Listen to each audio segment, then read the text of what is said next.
Okay, everybody, welcome. We are so glad to have you here at the ASU California Center for the event this afternoon, which is a follow-up to a workshop we had with the Knight Center for the Future of News earlier this afternoon, which Andy Pergam and Matt Pearce and Angie and Kevin Merida also served on. So for those of you who are in that workshop, thanks for staying. For those of you who are joining this afternoon, welcome. Many of you, I think if not all of you, have been here before. This is the ASU California Center, and this event is hosted by the ASU Center for Media and Communities, of which I am the founding director. We're located just upstairs on the third floor. Oh, thank you. So today's event, it will be relatively informal. This is a smaller group. We are currently in the historic lobby of the Herald Examiner building. So for those of you who haven't taken the tour and heard the whole spiel, this was the original lobby of the Herald Examiner newspaper, which was one of the original Hearst newspapers here in LA. That elevator would have taken him up to his offices on the 5th floor. The building was designed by Julia Morgan, the first licensed female architect in California. She's the architect who designed the Hearst Castle in San Simeon. So if you recognize some of the ornate architecture, that is her signature for her style of the time about 110 years ago.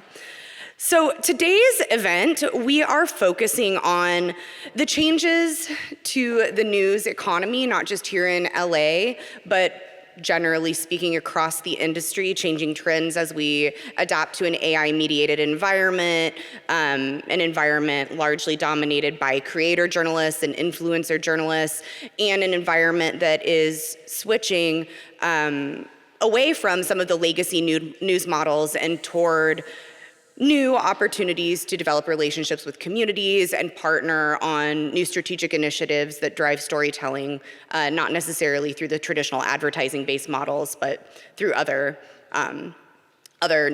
news models, I guess, for lack of a better word. We're going to begin with a book talk by Professor Angie Chuang, who is joining us from the University of Colorado Boulder. We will follow up in a second part of this workshop with a panel including Andy, Matt, Kevin, and Angie, which I will moderate. And both of those portions of today's events will allow opportunities for Q&A. So audience members, please wait until you're given the opportunity, but we expect this to have a lot of back and forth between speakers and audience, especially in a group this intimate. So without further ado, I'll introduce our speakers, and then Angie will take it over with a book talk. I guess before I do that, I should tell you what we're doing here. The Center for Media and Communities, of which I am the director, facilitates research and programming like this about media representation in a changing world.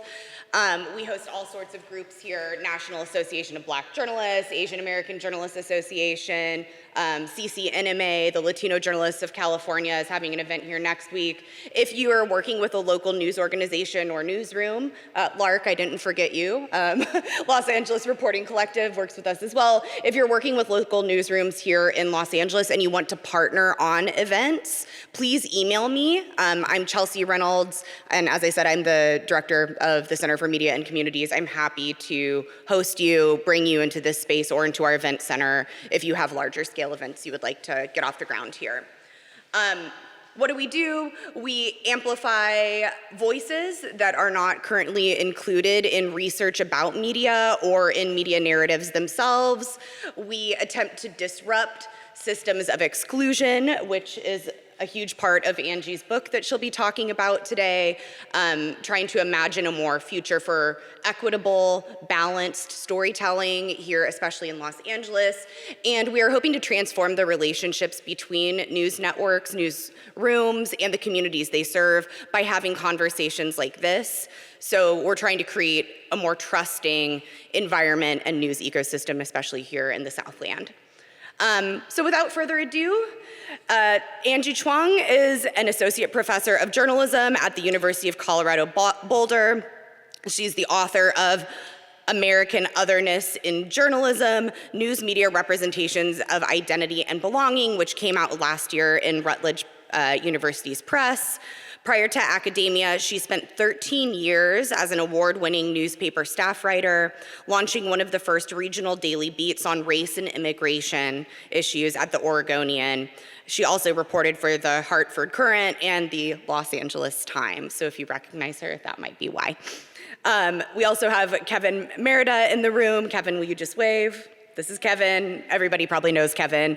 Kevin is an independent journalist, author, and media leader. He is the former executive editor of the LA Times, former senior vice president at ESPN, and a former managing editor at the Washington Post, where Andy also has some history. Andy Pergam. Wave, everybody who doesn't know Andy, now you do.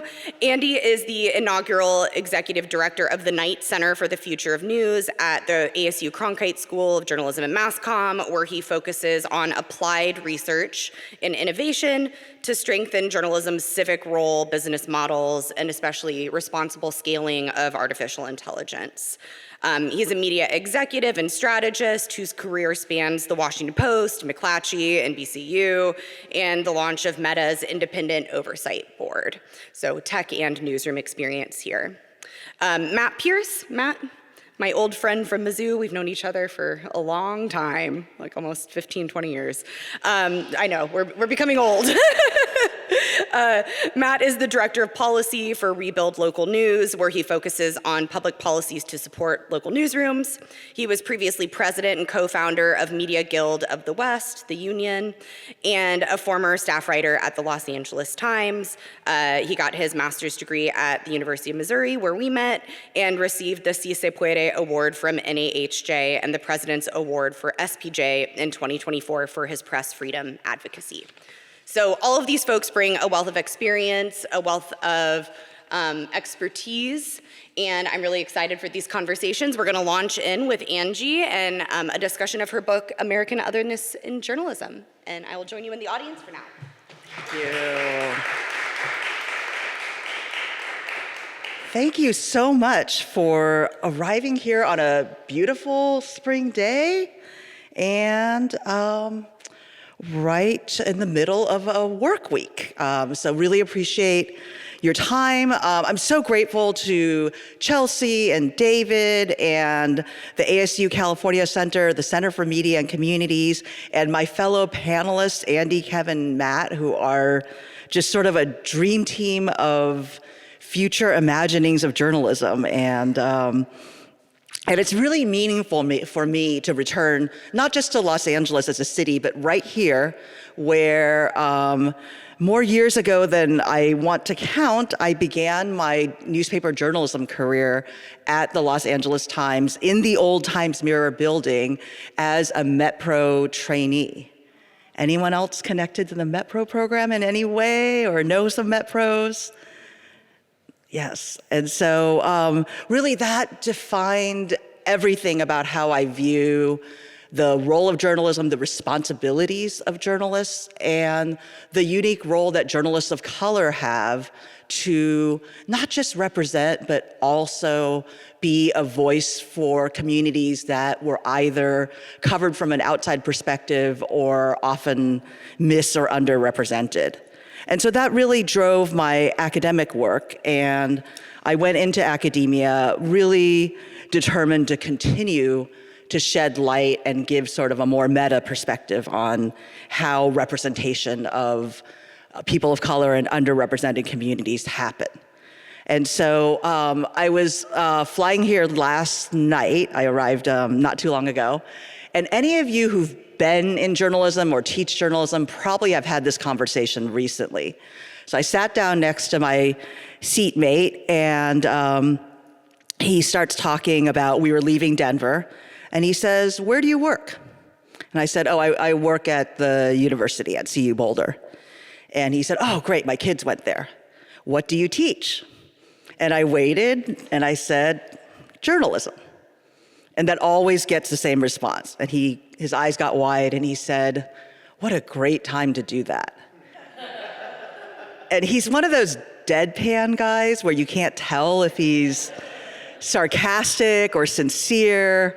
And so I was trying to decide how to respond, and it suddenly dawned on me, it doesn't matter, because it's both a great time to study and practice journalism, and it's a great time, as in a terrible time, to be a journalist or to care about journalism. So that's what all of what we were doing today is about, that we are blessed and cursed to live in very interesting times for journalism. And any of us who have committed to the journalism industry, whether by working in it, leading it, trying to reshape it, trying to make the experience of the workers in it better, we've all experienced some of our most revelatory life experiences on assignment, working on an unforgettable team on the throes of deadline, and we've had our hearts broken by it, especially recently with aspects of what's happening in our industry now. And so I tried to count the years of journalism experience that our panel that you're gonna hear from soon has, and I stopped at 150 because I started feeling really old on behalf of all of us, so I'm sure it's more than that.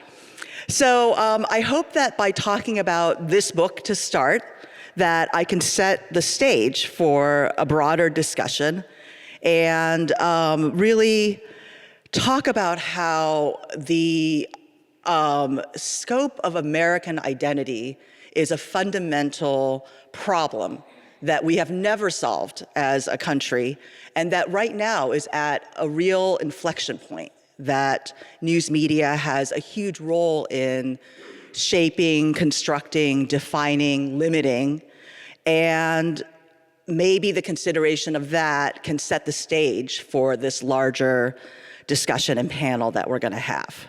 So that's my goal for the next about 35 to 40 minutes. We'll have some Q&A, and then we'll move over to having the panel discuss these important topics. Okay, so a little bit about me. So you've already learned a little bit about my journalism background, and it's really important that I approach my research as a journalist as a former journalist. And so even though the industry has changed a lot, I have a lot of empathy, especially nowadays, for what journalists do. This happens to be an image of me in 2004. So I started covering immigrant and refugee communities and communities of color at the Oregonian at about, I think I started in June 2001. So I had one idea of what I was getting into, and I really became literally what my editor said was, your job now is to put a human face on the countries we're about to bomb. And so I became very immersed in immigrant and refugee communities that had a role in the war on terror, or had, I probably shouldn't put it that way, they were given a role by the US in the war on terror, whether they wanted it or not.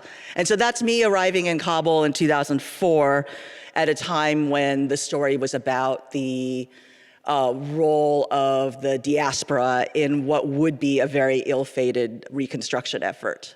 And so we all know what happened there. Also, I think it's really important to point out that my approach as a journalism researcher is not about the intent or the specific biases of journalists, because I believe that journalists are part of the circuit of media production, as British Jamaican cultural theorist Stuart Hall would say. So he talks about a circuit of culture in which the producers are the consumers, are the represented, are the people who continue this cycle of consumption. And so as journalists, we produce culture, and by studying journalism, I study culture. And I am not saying that any of the things that I point out are the fault of journalists, but that journalists absorb what's in the culture and are rewarded for reproducing the dominant culture. And I knew this very keenly from the very first years of my MetPro traineeship at the LA Times all the way to my last year at the Oregonian when I knew if I wrote certain stories that were not necessarily the stories that I felt were the most accurate, they would end up on the front page. And back then it still mattered to be on the physical front page, but maybe the top of the homepage. And then I would write other stories that I felt truly represented the communities that I spent so much time covering. And they would end up back then on what we called the vitamin pages. So it was like B12, B4, maybe like C something. And I understood this pattern as a reward and punishment, maybe? There was a reward system for replicating certain power structures and certain norms. So that's what drove me into doing the research that I do. And so I'm going to start with the beginning of my book, in which I don't start with journalism. I start with how American culture produced certain ideas about who is American. And that takes us to 1976. And if you're Gen X like me, you might recognize this image.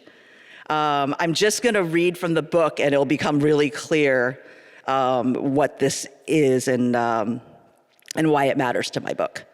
So this is from Schoolhouse Rock, and 76 was the bicentennial. That year, an America Rock episode, The Great American Melting Pot, told a largely Eurocentric story of immigration to the US, including fleeting mentions and stereotypical images of people of Asian and Latine nationalities. Even as a first grader, I knew that the cartoon images of East Asians with triangular hats and lines instead of eyes, and the South Asians with turbans depicted in the cartoon melting pot, a giant cooking vessel turned swimming pool into which various immigrants dive, swim, and water ski, were racist images. To add bizarre insult to injury, one of the turbaned South Asians arrives at the pot/pool on a bed of nails. Africans, or anyone rendered with darker skin tones for that matter, are absent. The accompanying song's lyrics, sung from the point of view of the daughter of Russian and Italian Ellis Island immigrants, also reveal bias, describing Europe as the old world and America as the new world. The Great American Melting Pot shows only European immigrants in its close-up shots, easily identifiable by the British, Irish, Greek, Norwegian, German, and other European flags. By the end, they have all exchanged them for American flags. I started public elementary school in the San Francisco Bay Area in 1978, the US-born daughter of recent Chinese immigrants from Taiwan. America was in the throes of its bicentennial celebration, and the Great American Melting Pot aired in 1977. But it was subsequently rerun and shown in classrooms for years. I was likely in kindergarten or first grade when I first saw it, though I don't recall the exact time or place. By the time I did, I could sing Schoolhouse Rock's Conjunction Junction by heart. In an English as a second language household, these grammar lessons were invaluable to me. When I did see the melting pot, though, all my excitement faded. A knot of discomfort grew in the pit of my stomach. The aforementioned racist caricatures made me uneasy, and the cartoon's message did too. Sure, the pool party looked fun, but were my family and I really supposed to melt into what looked like a European-American stew? What would happen to all the immigrants in the pot when inevitably the heat was turned up? And so Schoolhouse Rock did not come up with the melting pot. It was just one of their episodes. So the origins really came from this play by British immigrant Israel Zangwill. And the goal at the time, it was 1902, was the integration of a new wave of European immigrants who were not white Anglo-Saxon Protestants. So at that moment, the Irish, the Germans, the Italians, Greek immigrants, Russian immigrants were not considered white and were not considered part of white America. And so the whole goal of these melting pot images, in the play, The Melting Pot, they say all of the races of Europe are melting into the American melting pot. So it was specifically meant to be a European identity to bring more unity to these new immigrants who were needed because of the Industrial Revolution, because of the need for labor. And so the other image is Henry Ford's English school. So in the auto factories in Detroit, all the immigrants from the countries I described would go to his English school and learn to assimilate. And they were encouraged to forget their languages, to only speak English, only teach their children English, and only adopt American culture. And so the final graduation of the English school is this image you see here, in which they literally go into a melting pot and they come out, they go in holding their country's flags, and they come out holding an American flag.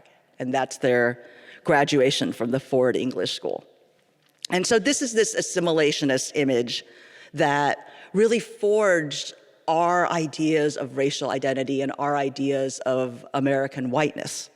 And really what I wanted to do in my book was try to work with this idea of some races that melted better than others, and look at how that played out in contemporary constructions of identity.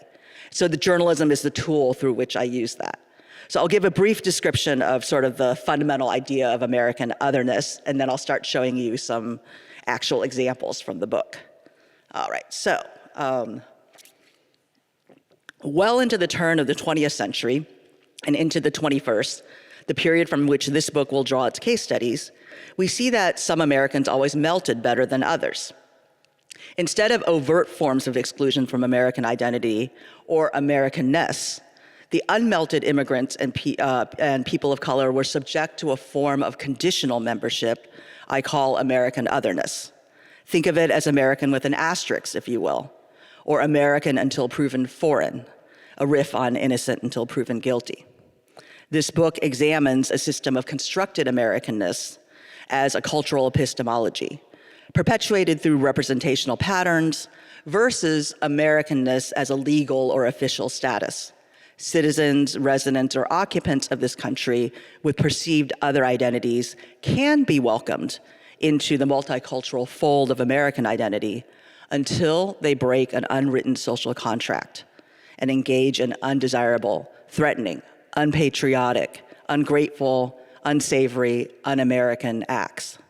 Or, as we will see in the political era of Donald Trump, until their conditional Americanness becomes a tool to leverage a particular throwback to a more Eurocentric or racist vision of American identity.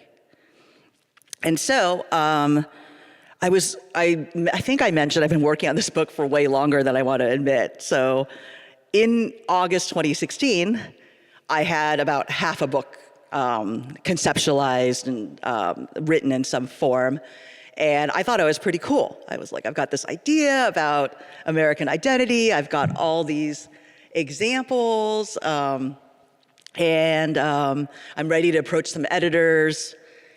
This one acquisitions editor I talked to looked at my book proposal in August 2016 and said, "You're going to need more Donald Trump in there." And I am a really bad political prognosticator. And I said, and this came up earlier today where Kevin was saying that I did not spend enough time in my local sandwich shop because I was surprised by the election results. And so I did not anticipate. So I told my editor, I said, "Oh, Donald Trump is not going to win the election. Hillary will win, and he will go back to hosting The Apprentice, and I'm going to finish my book the way I wanted to." That didn't happen. So what did happen is I reconceptualized the whole other half of the book, in which Trump becomes, there's no one chapter on Trump. I didn't really want to research him so exclusively, but he became the driving force for the entire second half of the book. And so for the last part of my talk today, I want to really present a case for how he learned, even before he became president, how to leverage news media. And I will say learned in the sense that these are not new tactics, that these are tactics that anyone with experience in authoritarian countries, Anyone, I hope nobody here has too much firsthand experience. Anyone with experience in white supremacist organizations have understood these tactics or have seen them used before. But he learned how to leverage them in his particular way, and that the ways in which that has hijacked our news media and hijacked our consumption habits is one of the greatest challenges that news media today face as an institution, as an economic force, and as an inclusive force that can resist the narrowing of American identity. And so it doesn't mean that if Trump goes away, that this problem goes away, because it's much larger than just him, but he happens to be a very good example to employ to talk about what's happening. So this is going to be an overview. I'm going to go fairly quickly because I don't want to just tell you all the chapters of the book. I will tell you how to order the book if you'd like to know.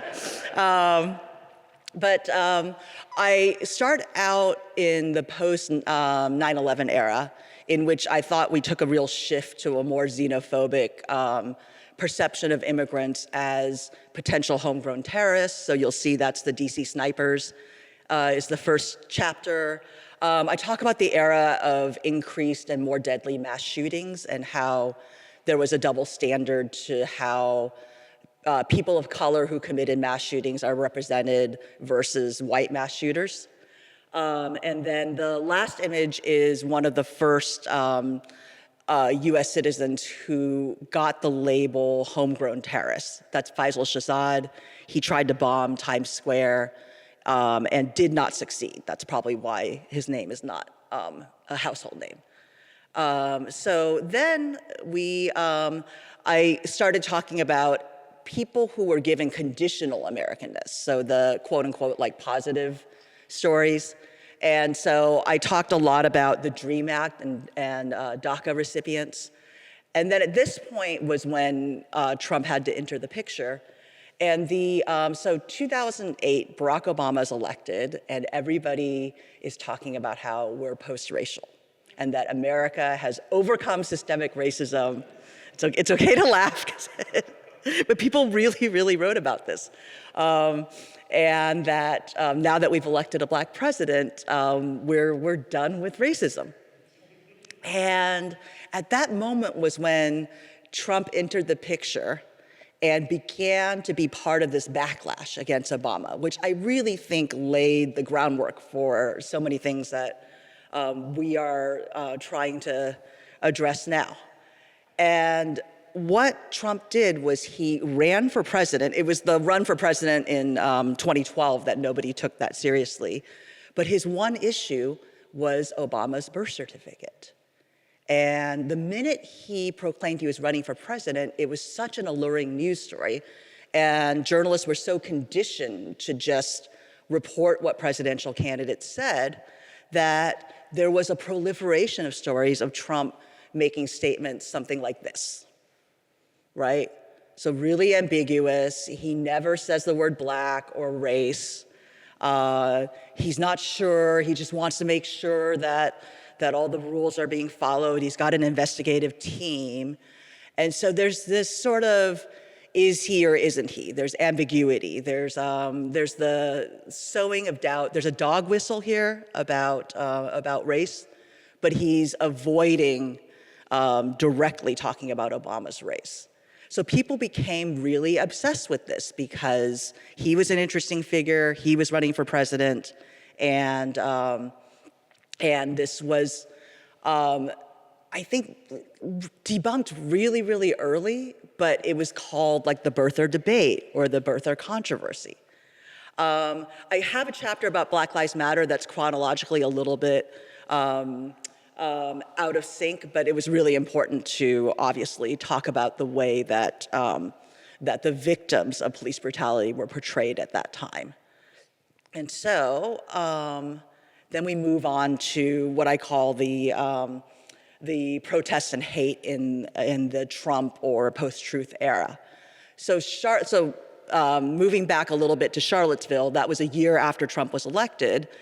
And you may remember that there was discussion about white supremacist groups there. There was a young woman who was dragged and killed by a car ramming. There were at least 2 to 5 people of color, counter-protesters, who were very severely injured, like life-changing injuries that were almost never covered. And I think what a lot of people remember about this is this quote, which, of course, comes from Donald Trump. It's the infamous very fine people on both sides. So again, ambiguity, coded racism. Is he or isn't he? Now everybody has to discuss if the president is a white supremacist. And then about a few months later, Colin Kaepernick began sitting down first, then kneeling to protest police brutality during the national anthem at football games. But 1 year after that, Donald Trump at a rally decides to say this about the football players who had continued kneeling. I think we all remember this quote. So at that point, everybody exploded in rightful protest and said, the president is really a racist. And Trump's response was, I said nothing about race. This has nothing to do with race. And then he says, it's about respecting the flag. It's about respecting the anthem. So he's now hijacked the narrative from police brutality to his calling a group of mostly black football players sons of bitches, to now talking about the flag and his concept of patriotism. The final chapter is the Atlanta spa shootings and anti-Asian hate during the COVID pandemic. And the shootings happened after Biden had won the presidency. But there are numerous studies and surveys that show that the prevalence of anti-Asian hate was directly connected to Trump's rhetoric at the beginning of the COVID pandemic about blaming China, blaming Asians and Chinese people for the pandemic. So these were some of his choice phrases that he constantly used. So, you know, these are all like, probably none of you needed more Donald Trump quotes today. We get plenty of them. But the whole idea of bringing this up is that we are now subjected to a news media strategy that was crafted by Steve Bannon as Trump's chief of staff in the very first Trump administration. And so I'm sure you've probably heard versions of this quote about the news media barrage, the flooding the zone, muzzle velocity headlines. So if this looks familiar, I did write an op-ed when my book came out, and if you'd like to read it, there's a QR code for it. It's in the conversation. And really the idea is to call attention to something I call in the book the Trump orbital transfer effect. So I know less about space travel than I know about predicting political elections. So that means like very little. But orbital transfer is what it takes a spacecraft to exit the center of gravity of an orbit and have enough momentum and maneuvering to get into another orbit. And this is very important for space travel. And so my argument in the book is that Trump mastered, with the help of Bannon and Steve Miller and other strategists who are very connected to white supremacy and fascism, that he mastered the art of, not the art of the deal, the art of hijacking every media story about race and identity to actually be about him, whether or not he really had a stake in the story. He never appeared in Charlottesville once, but the one quote that came out of that story, he said in New York at the Trump Tower about the very fine people on both sides. And if you hijack the narrative, as Bannon says, then you will have the ability to tell people what truth is and to normalize things that shouldn't be normalized, like racism, like disinformation. And so I think that's a really good place to, I'm going to sneak preview some of the things that we're going to talk about in the panel. But really what I say in the final chapter of the book is that the way forward is through context and through looking at models of journalism outside of legacy media that really give agency and voice to communities and redefine who expert sources are. So moving beyond objectivity. And so I think I'll talk about this last one in the panel. But there is a model in the last chapter of how what Chelsea calls in her groundbreaking essay about critical discourse analysis, what she calls counter-hegemonic media or trans-ideological critique, to say that a publication based in Irvine, California called Next Shark, founded by then a millennial Chinese American, produced a kind of coverage of the spa shooting victims in which GoFundMe sites were curated instead of sending reporters they didn't have out to interview traumatized people who didn't always speak English. And so by people reading the GoFundMe sites, we had a version of victim profiles that were curated by the family, the pictures that the families wanted. And that's not journalism as we're used to, but it was incredibly powerful. So again, more to come in the panel. And I would love to hear your questions, and please follow me on social media or order the book if you have a chance. Thank you so much. I'm not selling here, but you're more than welcome to. I had only a carry-on bag, so. So I was trying to travel light because of the TSA situation. Yeah. Don't let Angie fib to you. We're just not allowed to do that here. So we are not allowed to sell product at the ASU California Center. That said, we are happy to take questions. So raise your paws if you have a question for Angie, and I'll come over with the mic. Hi, welcome. Yeah, please, come on take a in. seat. You're welcome to be here. There's snacks. I'll start creeping around and calling on people like Zeneb if you don't raise your hands. Yeah, Carrie. Thank you so much for this very important book, and I really enjoyed hearing about it. And I wish you had some because I need a book for my way home. But I will order it online. You could order the ebook if you have a device. Nice. So my question is, what role do you think misinformation played in some of these kind of turn in thoughts and racial profiling and people's perspectives? Yeah, and you said, did you say disinformation or misinformation? All of or the both? above. Yes, and I'll be the, I teach like basic journalism right now, so disinformation being intentional misinformation, whereas misinformation is incorrect or factually incorrect information. So, I mean, to me, the beginning of the turn in my book is the birther debate, and that is the most grotesque form of disinformation. There was just no reason why news media should have spent that amount of time on the idea that Barack Obama wasn't born in the United States. And yet, and it was so interesting that I studied mostly television media for that case, that so many of the anchors and the reporters would say something like, we know this is totally debunked, but everybody's talking about it. But he's running for president. Ann Curry, who I respect the hell out of, actually said during a broadcast, we know this is not factual, but when somebody's running for president, what he says is news, and so we have to cover this.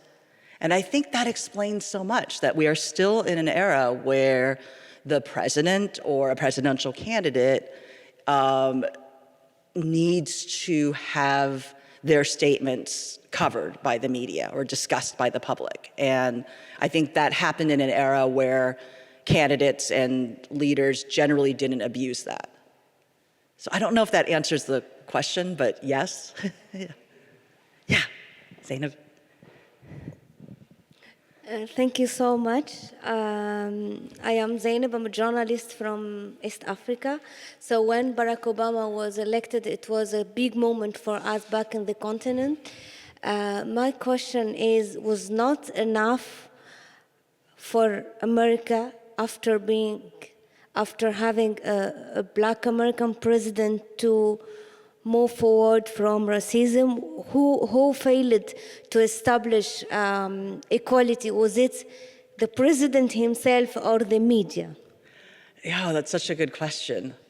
So I think that two things happened when Obama, many things happened, but two forces arrived at the time that Obama was elected president. So there was very much the celebration and the idea that this was progress, and there's no getting around that. It was a big deal. And Jesse Jackson passed away recently, and it was sort of this idea of the legacy that he was trying to move forward had been realized in some form, but there was such a backlash, and there was so much fear of this is the beginning of the end of white dominance in America. And I will say white male dominance because now we're seeing the backlash really happen in a gendered way. There's a real fear of this loss of being the dominant culture, being the default American. And so I feel that Obama's presence not only increased certain kinds of racism, and a lot of it directed at him and his wife, but also that he was very constricted as president in talking about race, in acknowledging his own race. One of the things we found when we analyzed almost 100 pieces of media about the birther debate is that he never talked about his father's birthplace. He never talked about having African heritage. He never used the word Black or African American. He used phrases like, oh, I'm the president with a funny name. Or sometimes when a president has a different name than others, people react this way. And so, he said, I don't look like the other presidents on the dollar bills. And so even his coded reactions to talking about race, he did end up talking about race after Trayvon Martin was murdered in a racialized shooting, and that was a big deal. But at that time, he was very conscious of not bringing up race. So, yeah. But I think that also structurally, the U.S. was so not in a place of racial equality that no one president could have changed the issues that the U.S. still has. We have time for maybe one more question. Okay. Oh, I see two. We can do two. Hi. I went to the University of Colorado at Boulder, and I got my journalism degree there. So, oh my gosh, yes, we'll have to chat. I'll have to talk about the journalism department. Yeah. My question, is like, how is journalism, or how are journalists going to have to change to cope with this future of misinformation and disinformation and AI? It's any more you go and read anything, you don't really know if it's true or not. And it perplexes me all the time. Yeah. Also, how do journalists deal with the misinformation that's coming out from the White House? I mean, I think they should just stop even covering what that man says. Yeah. Well, I'm about to welcome some of the foremost experts in answering that very question, so I think they'll have some good answers. But I think it's that we need to zoom out and step back and not get caught up in the latest Truth Social post or the latest outrageous thing, and accept that we have limited bandwidth and limited labor, and that labor could be spent contextualizing. It could be spent calling out some of these tactics and not avoiding that in the name of neutrality. Because some of them are unquestionable in my mind. But I think, like economic model-wise and audience-wise and AI and all of that are questions that I think our panel are going to really engage today. Yeah, was there one last one, quick one? Oh yeah, I do have one last question. So you mentioned Steve Bannon's flood the zone strategy. How do you see activists using it for good instead of evil? Oh, that's a good question. Great question. Yeah. One of the really, I don't think this is necessarily flood the zone, but one of the really encouraging things I saw lately was coverage of how activists in Minneapolis really banded together and gave people rides when they were scared of getting cornered by ICE or fed or protected protesters. The kind of solidarity and positive activism that occurred in that community around being under a racialized attack, and how people who were white were protecting people who were, it wasn't even just immigrants, because just being like brown skin could legally get you targeted because the Supreme Court decided that skin color was okay for racial profiling of immigrants.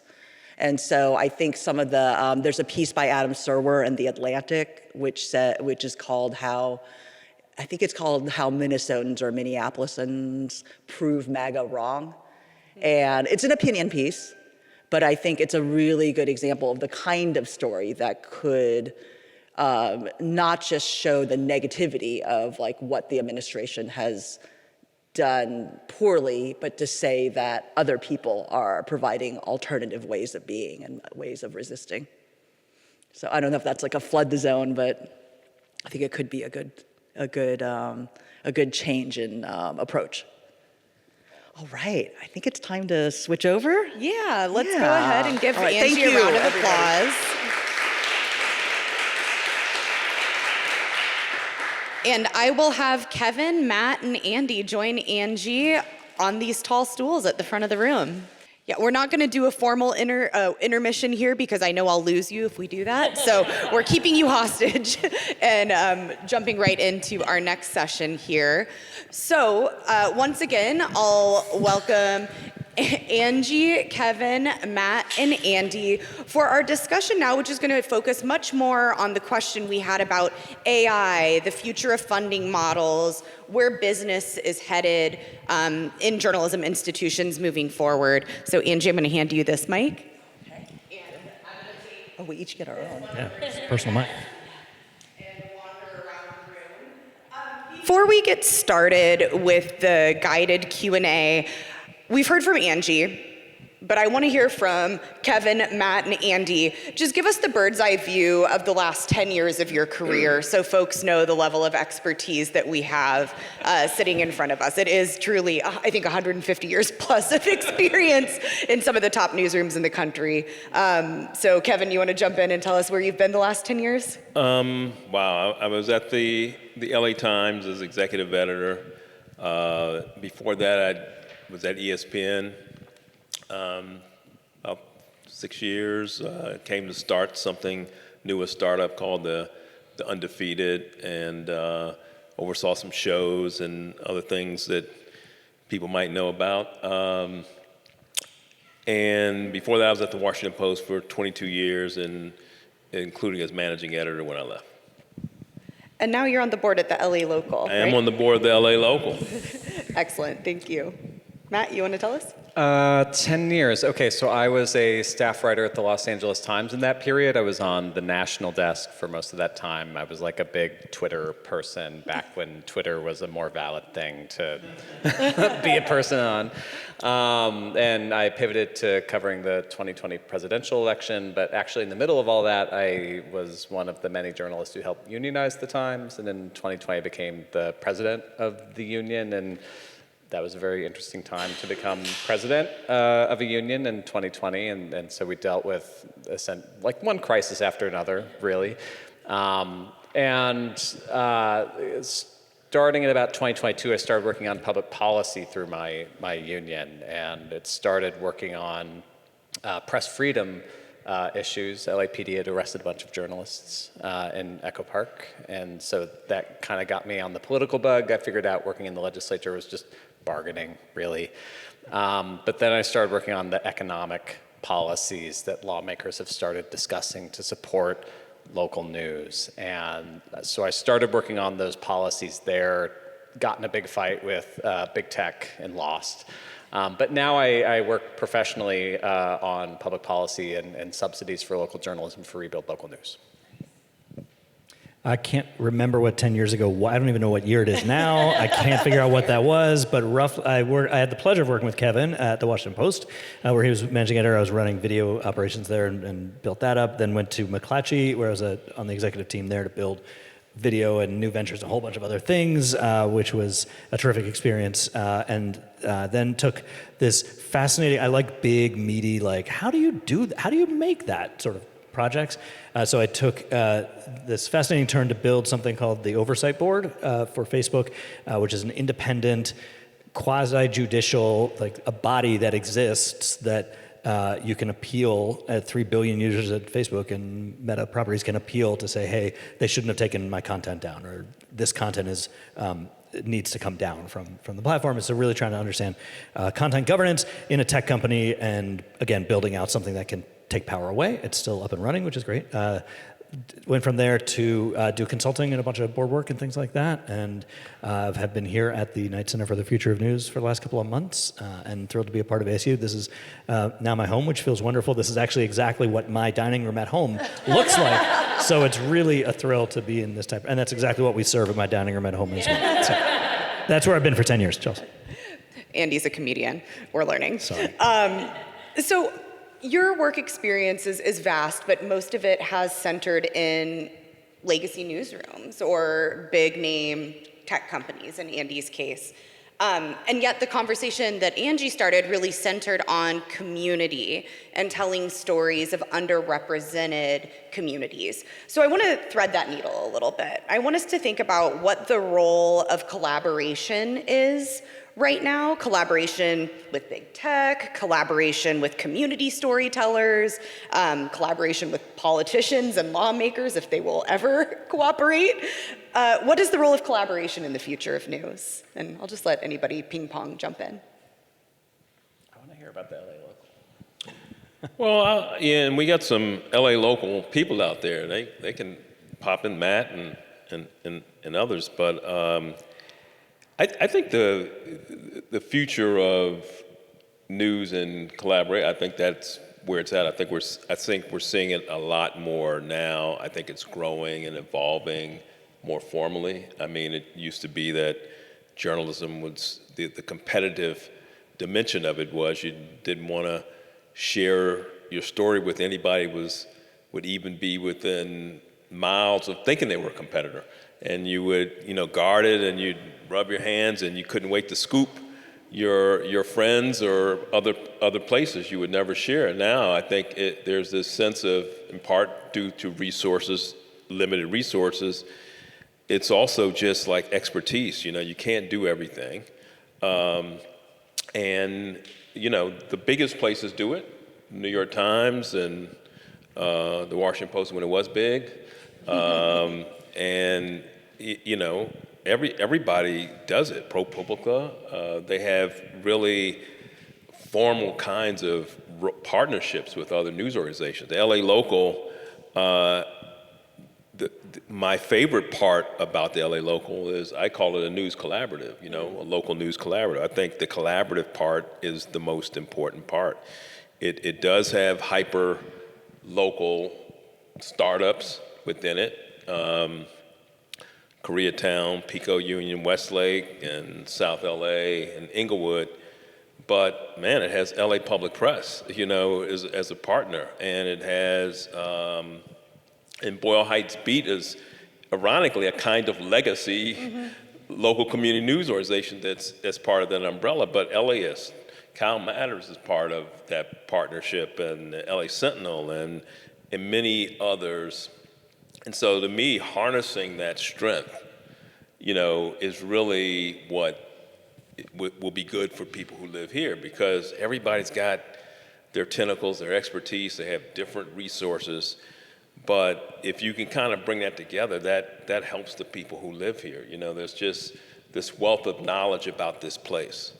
I don't know, I'm just, you know, since we were in an informal thing and I saw Matt there with LA Public Press the first time we had lunch, and this is even before the thing was getting off the ground, he was talking about some idea. I was like, well, what could we work on? And I mean, and I think we had a whole conversation about, if I can say it out loud, the number of homeless kids. I think that was one of the conversations we had. And I began to think about that. That's when I was, I may have been, I'm not sure if I was still the executive editor of LA Times then, but we talked about the number of homeless kids and just thinking about, man, that's the kind of thing that you could bring together, people together to kind of get into that subject. And so I think we've seen that happen a lot around the country, and I think it has to happen more organically and more intentionally and more formally.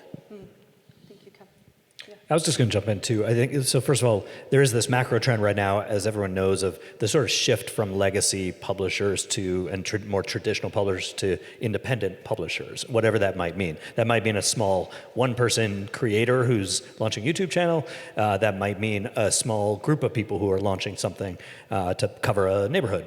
You name it. And by the way, LA is so vibrant in that, and I think the LA Local and so many others have sort of helped to build that here. It's amazing. I think there's also, so I think collaboration is absolutely not just sort of a part of the future, but a giant part of the future. And I think we've seen that as you mentioned, Kevin, like over the years with ProPublica, you know, and others before that. What I find really interesting and where I see a lot of opportunity is not just a group of like-minded publishers in a community working together and collaborating, which is step A, but then also how do you build that into something bigger, and how do you connect that with people who you might not be thinking of, who are in a different orbit entirely. And that sort of studying the networks and nodes of what actually exists or what might exist, what the possibilities are, I think that's what's going to help move us towards whatever we were joking before, but like there is a future of news. It's just a question of like, what is it? And so I think that's a good example of like, that's the direction we need to go into even deeper collaboration. And I will say one last thing, which is collaborations that yes, drive audience and that also drive revenue, and they have to be smart. There have to be good reasons to do it. And I think there's collaboration for collaboration's sake, but there's also collaboration because we actually see an opportunity here, a revenue opportunity here, which is what we need to continue to help those organizations survive. Matt or Angie, do you want to jump in on collaboration and what it means right now? I am gonna say something kind of a downer. I'm frequently saying things where I'm kind of a downer. There's been so much job displacement in this transition from the traditional industry to what the new thing is, which is a complex variety of ways of producing media in different forms. And I would say, like a lot of my peers who used to work in these kind of formal workplaces, there might have been a literal office, and you would be working together as employees, W-2 with like health insurance. Like now, a lot of these people are just like out on their own. And I think one of the impacts of all the technological change that has just transformed everything from how we create media to distribute it and monetize it is that it's made it much more easier to work alone, but also it's kind of undermined the economics that allowed you to work together, even if it wasn't a traditional like corporate form. And so I actually think there's a lot of atomization out there among people who are just kind of sitting in their living rooms or on their couches and they're creating media. They're still doing it. It's just that a lot of the technological innovation is taking care of the business back end and automated how you can do subscriptions if you go on Substack. And so you see a lot of these journalists really looking for ways. They have to proactively search for ways to kind of be in community with each other. And I'm kind of like a passive member of Liz Kelly Nelson's Project C for people who go, so I'm like just, I blog on the weekends. But there are a lot of people out there who I think are looking for connection because just like what the media economy has done to the way that they work has forced them to work alone. And I would just add quickly that the last example I showed is actually an example of a news media organization not like even more than collaborating, but actually handing the reins over to community members and just transparently producing something that they already produced. And that is hard for us as journalists because we care deeply about things like the interview and the process of crafting and creating stories and defining stories, the writing. And so if we can hand over the reins sometimes, not all the time, and say more than collaborate, we're giving you this platform. We are going to showcase your Substack or your social media posts as they are, because this is your voice and you have agency. Then we're going one step beyond collaboration. I think that's important.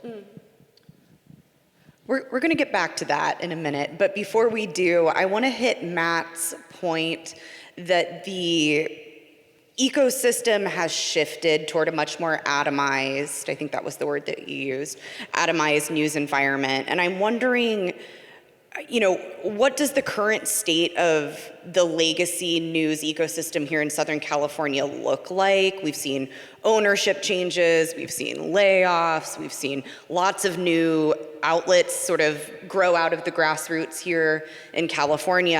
And I'm curious what those community news outlets may look like. But beyond that, where are reporters going after they leave the Times, after they leave KCRW or LAist? Where are they headed with their careers here in SoCal? So that is a really great question if you trace with a human. So a lot of people who left the LA Times, I think, went to other kind of national commercial corporate media. And some of this is a product of wages, different types of jobs, especially in local news. The wages are often not competitive enough to hold people who are mid-career or might be able to command higher salaries. And so it's just more challenging to keep people around once they've been in the industry for long, especially if they're not rising through the editor ranks. And I think those of us who are getting a little bit closer to middle age discover that the higher up you go, the fewer jobs there are, ironically. Some people have just left the sector completely. They've had the last media job that they're ever going to have. Some other folks, I have gone to a journalism support organization, which were funded by philanthropy. I help journalism rather than doing journalism myself anymore. A lot of my friends have started newsletters in various forms. There are also, I've had quite a few colleagues at the LA Times who've been doing startups. We have folks who are helping out with LA Local, but also one of my old bosses, Julia Turner, has just started LA Material, which is one of the several new news outlets here. Mariel Garza, Golden State. I'm missing a couple, but the LA Times diaspora has been doing a lot of startups. But at Rebuild Local News, we also have done some sort of statistical studies on journalist headcount across all sorts of different media. And one of the things that is true about LA County, which I think people may not realize, is that it's actually below average in California for the number of journalists covering local news per 100,000 people. We're toward the bottom in the state rankings. And California itself is in the bottom 10 states in the US in local journalists per 100,000 people. So it's really strange to talk about LA County, this really big county that now has this kind of explosion of startups, a lot of new products coming online, a lot of different media outlets, and to look around at this and say, this is actually, in a sort of statistical way, by journalist headcount, a news desert. And when you think about the number of jobs that have been lost, even just at the LA Times over the last 3 years, half the people I worked with have been laid off. That's not traditionally been, I think, in similar environments offset by the number of jobs created by new startups. And that's why I work on public subsidies, because you have all this innovation out there that's being powered by philanthropy and different commercial models and innovation. But ultimately, there is this delta between what is getting lost in the legacy sector as it shrinks versus what can get created by the innovators as they come in and fill the openings that are there. And they are there. There is opportunity here, and you're going to see a lot of these local places exploit that opportunity and do great work in the near future. It's just we need We need more. And that's what I work on. Yeah, Well, Kevin. I would add to what Matt's, because Matt, in the brilliant way he did, it frames it as kind of a downer of a story, but what he also said in there was actually an optimistic part about it. It is true that I think it's like, 6 per 100,000, 6 journalists per 100,000 is one of the lowest of a major city. But we have my friend there with Newswell and everything that ASU, shout out to ASU, and how they're expanding, and this is broadly Southern California, going to what Ken Doctor has done, and these have been very successful startups. I think one of the things is that we see, I don't think scale is it. I'm going to call it, we're at the end of scale. Like, we're not going to create another LA Times as we know it, or another Washington Post. No one's going to do that. I'm going to make that prediction there, But these startups actually are like a positive thing because it essentially says that journalists have decided to bet on themselves. And before, I think journalists thought they had to be at a place. You had to have your career. You want to be a successful journalist, I'm going to start at this little place. I'm going to work my way up. I'm going to get to the LA Times. I'm going to get to the Washington Post.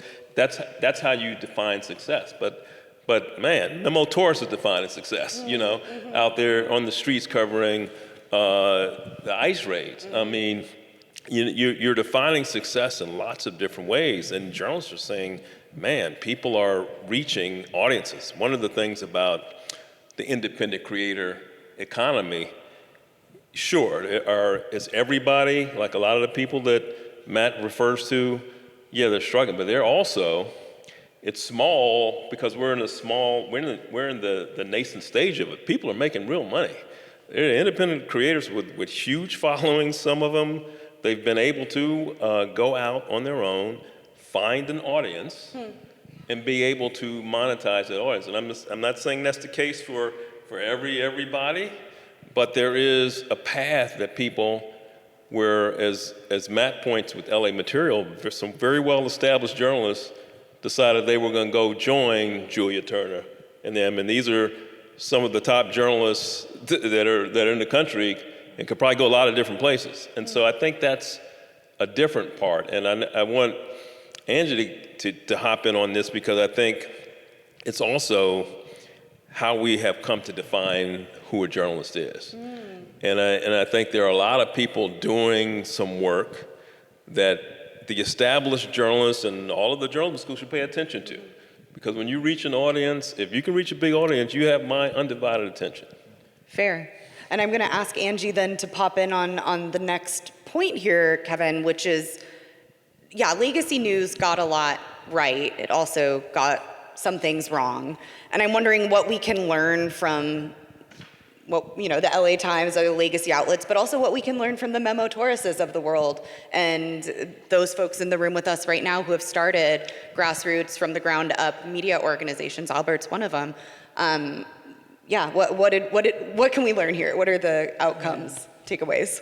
Yeah, we spent so much energy and time in the summer of 2020 discussing journalistic objectivity.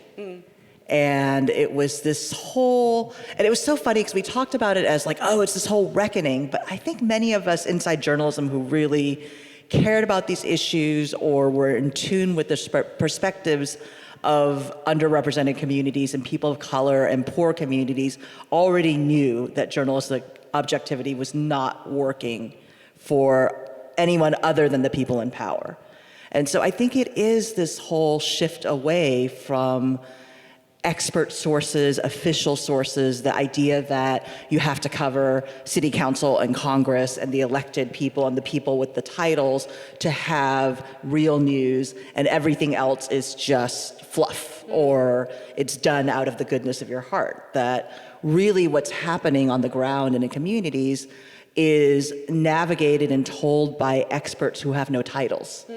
They're the people who are the translator for their community because they're bilingual and are helping people fill out paperwork. They're the people in Minneapolis who are driving people to stores and hear all the conversations in multiple languages.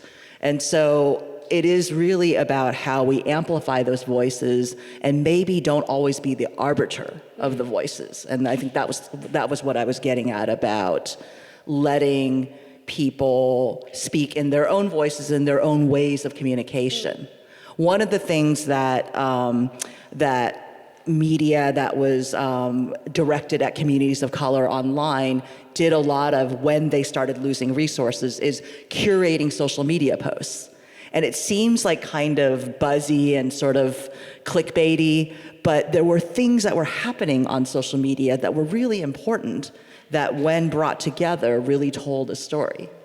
And so I think just looking at different ways of producing content that don't require tons of labor and tons of resources, in addition to changing traditional journalistic interviewing and reporting and storytelling, are all important. It's not either or, it's both and. Yeah. I was just going to say, I think we were in the journalism world sort of in some ways promised this dream of like everyone's going to be a publisher years ago, right? That was like you can do this, you'll be able to do this when the internet like really becomes available. You'll be able to be a publisher, and that's great. And we're now actually living that dream where anyone can publish anything in an instant. You don't need a satellite truck. You can go live right now. You can publish your blog from the bathroom, I don't know, whatever. Like, which I'm sure people do, maybe not people in this room. But there was a point here, which was, I think this is actually some of the most exciting work that's being done, and it can be very personal, it can be very sort of closer to communities than larger, more traditional organizations could be. But what we haven't figured out yet is how do you help make that work financially for everyone, right? And like, yes, Kevin, you're absolutely right. Like, there are a lot of people who are actually doing really well. But in this world now, where you don't just get the bundle that shows up in the Washington Post on your kitchen table, you actually pick your own bundle of who you're reading and why you're reading them or what sections you care about. In this world, we got to actually figure out the economics of how it actually works for everyone to still have that community. And Angie, I totally agree. I think this is this moment of, like, it's okay to actually have a bit of a take on something, a perspective on something, and people see that, and that authenticity that people get when they scroll through TikTok is actually, what they're looking for from the people who deliver news to them or media to them. Matt, I hear your eyes. I can hear them moving. What do you have to say over there? Well, I was just thinking about still, I mean, one of the single most impactful pieces of media that has been produced this year was the New York Times investigation into the abuses by Cesar Chavez. It was absolutely devastating, and that was the product of 5 years of investigation by, the big bad New York Times, and I think there are all these things that are true about, the media ecosystem at the same time. And it is also the case that, kind of the luxury monopoly media brand out of New York with its, national correspondents came in with extremely old-fashioned journalism and produced a story that was so important that people literally were erasing faces from walls within like 48 hours. We had days on the calendar who were deleted. So anyway, This is not really to rebut anything. It's just to make the observation that there's so many things that are changing, and yet there is still some of the old left in the bones of the ecosystem in a way that can still really, really move the public using methods that haven't really changed all that much in 50 years. Can I just add one point to that too? Oh, sorry, Kevin, go ahead. No, I co-sign that. I think multiple things can be true simultaneously, and that is the power of the New York Times has become the BBC of the U.S. It's the national news organization of record, and people can despise it or you can love it, but that's what it is. In this country, there's not going to be another New York Times. No one's going to create another one, and so it does have a lot of might and power, and they're not the only ones.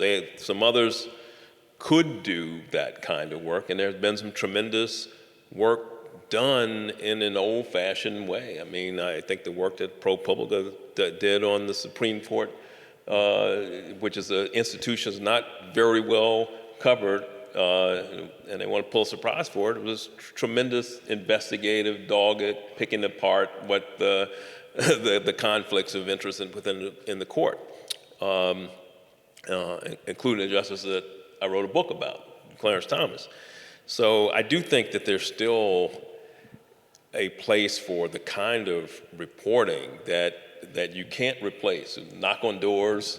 I was at a live reading by a bunch of actors of All the President's Men in a packed house that, Mark Ruffalo and Lawrence Fishburne was Deep Throat, and Mark Ruffalo was Woodward, and Ethan Hawke was Bernstein, and then we had a discussion about journalism afterwards.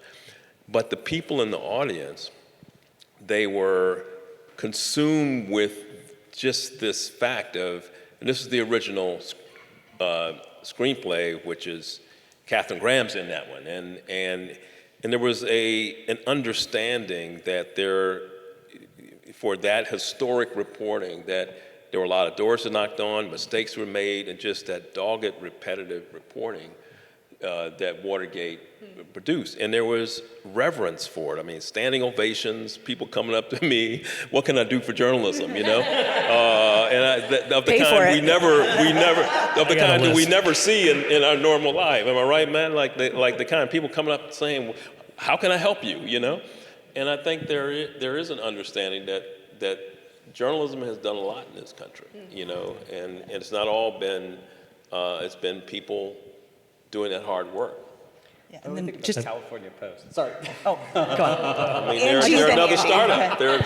They're another startup. Yeah. I just also wanted to point out that Jodi Kantor and Megan Twohey at the New York Times were repeatedly, intensely threatened with lawsuits by Harvey Weinstein, by every person they tried to take down, and that the power of the institution and their lawyers and their resources to resist those legal threats made their reporting possible, which led to the victims of Chavez to be able to trust them, that they would see this through and they would not share their stories and never see the light of day.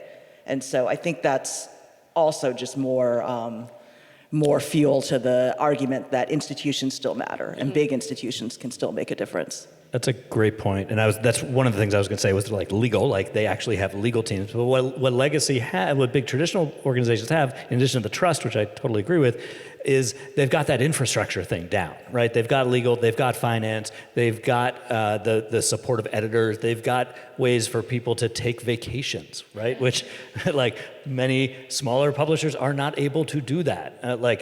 But these institutions do have some of that still. And what we haven't figured out is how to fully drag that into the new model of what that looks like.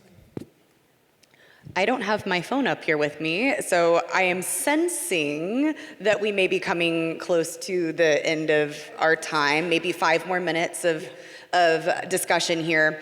So I want to think big as we wrap up the formal Q&A and head into audience Q&A.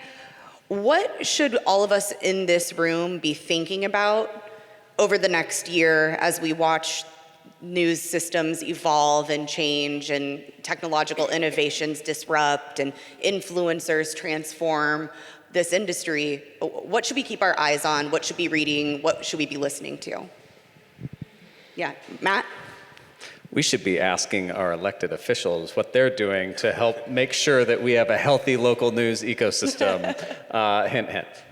It's literally on my list of questions, Matt. What funding models are emerging, and how is local government playing a supporting role in journalism and democracy? There's so many freaking funding efforts going on right now, and I'll just list them off. But I'm going to San Diego tonight because I'm doing a press conference tomorrow morning with Assemblymember Chris Ward of San Diego for a journalist employment tax credit for every sort of news organization of every type of structure that you could imagine, make it more affordable to employ and especially to hire journalists. He's also working on funding ask for our public broadcasters. We have several good ones in Los Angeles. I think it's a great fight. Who knows how much money California is spending on public subsidies for film and TV production in California this year? Does anybody know the number? $750 million.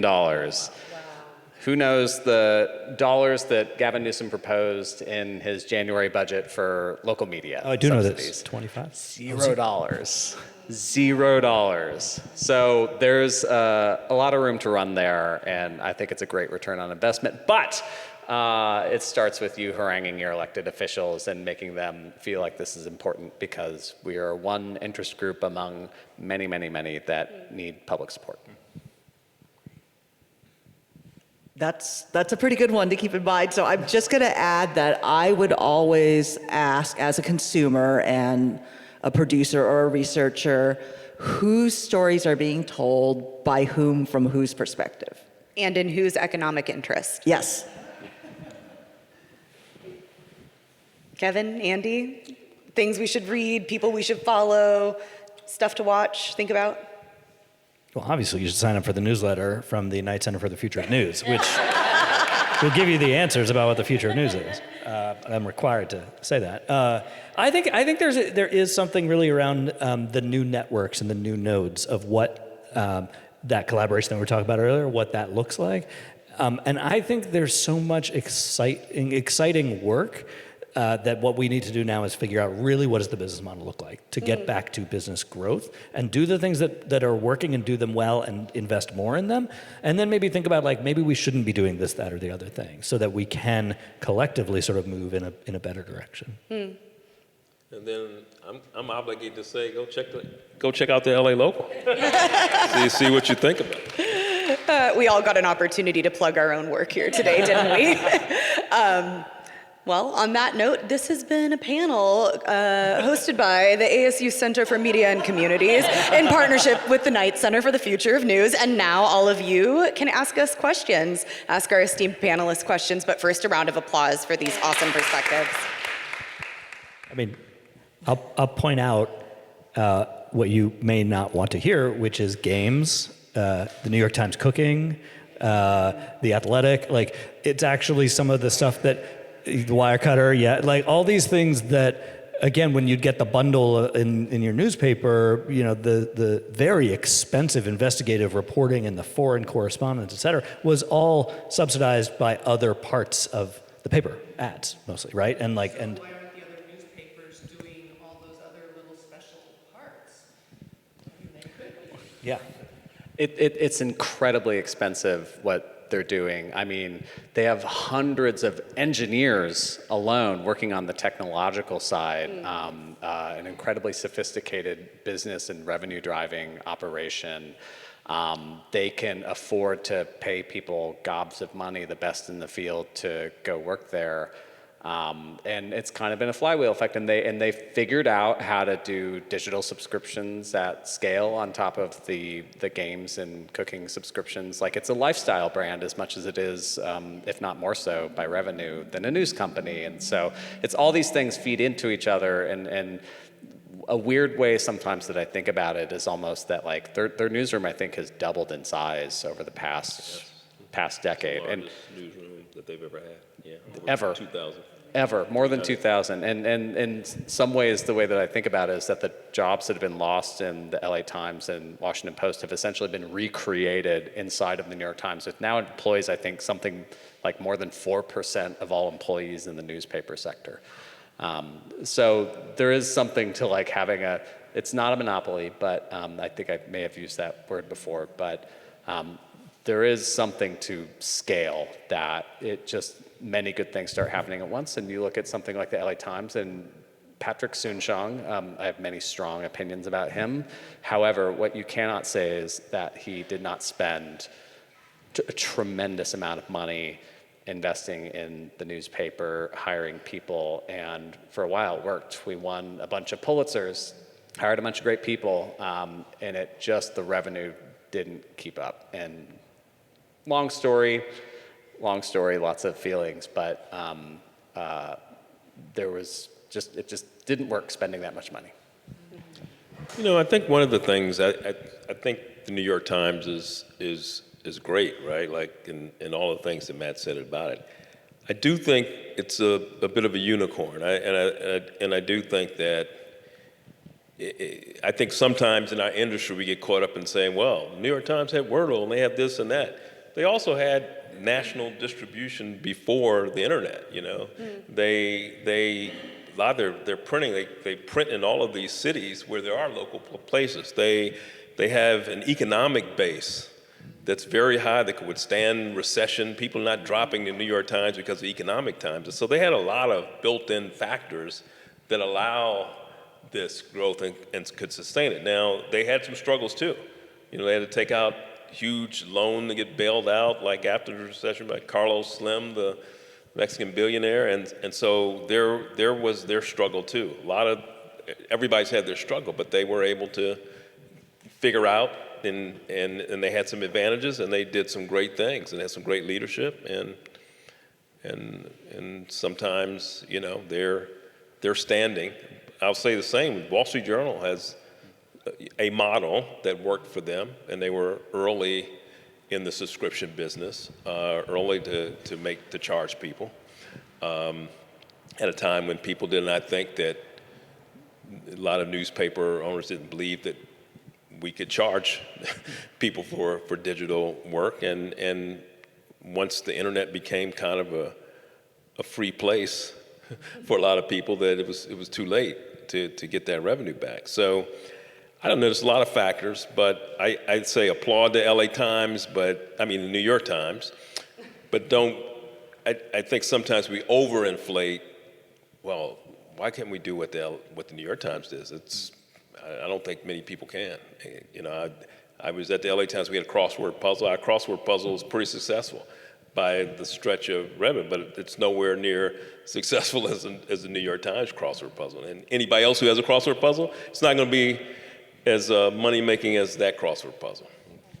I will say both those brands also got very good at what they do, and that defined that, like, they were so good at what they do. The Wall Street Journal is so good at what it does that that's what people pay for, right? Like, that's what they're willing to pay for. And I think maybe there's a lesson in there for newer publishers, which is like, just get good at what you do, be the best at what you can do, and then go do more of that, and then get people to pay you for it. They're like the Hermes bag of the news industry, like handcrafted, expensive, but you know. If you say so. But then Sounds nice. on the flip side, we have, you know, LA Taco here in LA who is doing the best at what they do, and they are not the Hermes bag. They are like the screen printed DIY tote that you carry around for 10 years after attending an event, and we still love them and know they're the best, but how do they make money long term? Robert was wearing an LA Taco hat, right? Like, actually, if you build a brand that people want to wear the shirts for, sell the merch. Yeah. Love a merch table as a millennial. Anybody else have any last questions in here? Yeah, Albert. Ooh. The SPJ tote bag. Oh, nice. This 2 weeks ago here. Hi, my name is Albert Cerna. I'm executive editor and founder of the Los Angeles Center for Investigative Journalism, Investigate LA, small publication covering the San Gabriel Valley. We've been talking about legacy media, right, and where we are now with smaller hyperlocal or local publications and covering communities, right? One of the big things that, perhaps this is my only opinion in this, is that, or maybe it's only my opinion, is that legacy media, as it grew and shifted and it became digital and, you know, started to focus on audience growth a lot more, failed to look at smaller communities in areas that are generally more diverse, ethnically speaking, or economically speaking. How do we avoid that? Because in the communities that I cover, our outlet covers the San Gabriel Valley, it's a huge, huge population. But oftentimes, when we talk about LA, we're looking at LA City, we're looking at West LA, we're looking at Silver Lake, we're looking at areas that either have very high density, large legacy, and a lot of wealth, but we're not looking at the other communities of LA. How do we avoid those same pitfalls of not covering those areas and making sure that people like myself get funded to do the journalism that matters rather than just parachuting and bouncing? I live in Koreatown, have lived there for 12 years. LA Local has created, you know, Koreatown publication and is covering my neighborhood. I mean, this is a very neighborhood-centric city, and at times, like, it's, why am I reading news about something on the west side that I don't relate to versus something that's happening in my neighborhood? I will say, because of the market failure, we're counting on philanthropy to do a lot. And there's not enough philanthropy for the amount that we need to do. And there is an issue where, this kind of journalism can appear where the funders are. So on one hand, LA has a lot of rich people, so that helps. But I think the folks who are in this room who are in the business of fundraising know how competitive and difficult it is. So not to keep plugging public subsidies, but I just keep bringing it up because I'm like, I want to shoot the money cannon into everybody who's in hard-to-reach neighborhoods that aren't getting interest from philanthropy so that you can do stuff that the market may not support. So I'm doing it for you. And I think we were, during our workshop, we were talking about that the US is the only developed democracy that treats news media as purely a consumer market. That there's no public subsidy, there's no outside of the now demolished Corporation for Public Broadcasting and NPR, which never got that much funding in the first place. And so I hesitate to say that government funding is because do we want this government funding local media, but how they do it in Scandinavia and Europe and other Canada is by government or public subsidy. And so if you think about the tragedy of public media being dismantled and how there are radio stations in rural Alaska that now can't even project a signal anymore because that was the only way where they got funded. So we have to see this as a public good. And I'm not sure how the nitty-gritty works out and how we avoid undue influence. But I think the founding fathers had a good idea with the First Amendment protecting media from government influence, but it also created a market that favors only people with money who either advertise, subscribe, or somehow add to the bottom line of media outlets, and that leaves a lot of communities neglected. I was just going to go. Do you want to jump on Well, that? I was just realizing, actually, we do have one very important subsidy for local media in America, and it's very American, which is that we give tax breaks to rich people for doing philanthropic donations. That comes out of the state budget. So doing it for you. I was just going to go in a slightly different direction than philanthropy and government subsidies, which is I think we've gotten really good. Not really, we're really good at the journalism, especially in smaller ways. Anyone can publish, right? You can cover a neighborhood. You can cover that neighborhood. I hope that my hope is that we get as good at the business development side and the sales side in those communities. So yes, you can have philanthropic support. Yes, you can have, maybe there's a role for government. And also all those people in your neighborhood in Koreatown, those businesses ought to recognize, hey, this organization has connected so many people, so many people read this in my neighborhood. I actually want, let's get back to that era of advertising in your local publication. If we could figure out the business side as much as the journalism side, that'd be great. I wanted just to interact to Angie's statement about how the journalism is seen as a public service outside of the US. So I've got several discussions with journalists from Nordic country like Norway and others, the 5 Nordic, Denmark and others. So what journalists told me, they said, I asked them question, how your public reacted to the Russian propaganda after the Ukrainian invasion? Did your public media lost trust?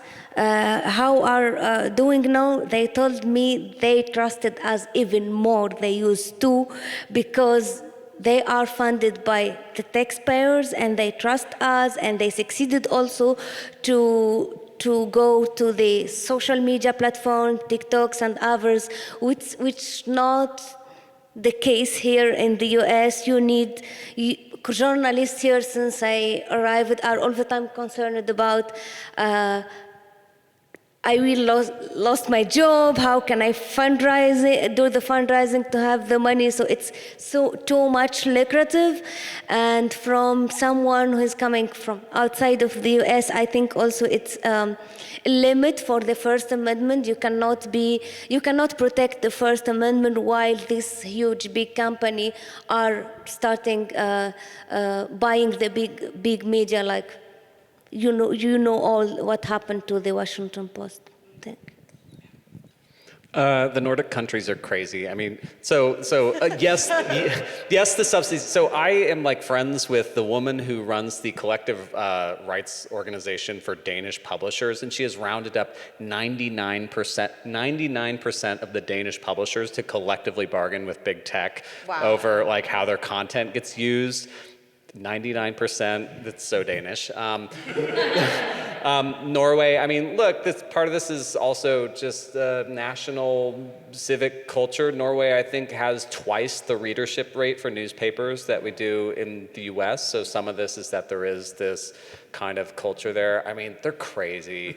I mean, I just read about like in France, the big newspapers are like part owned by the journalists and they have seats on the board of the companies. Like, just don't learn anything about Europe. You'll just feel sad.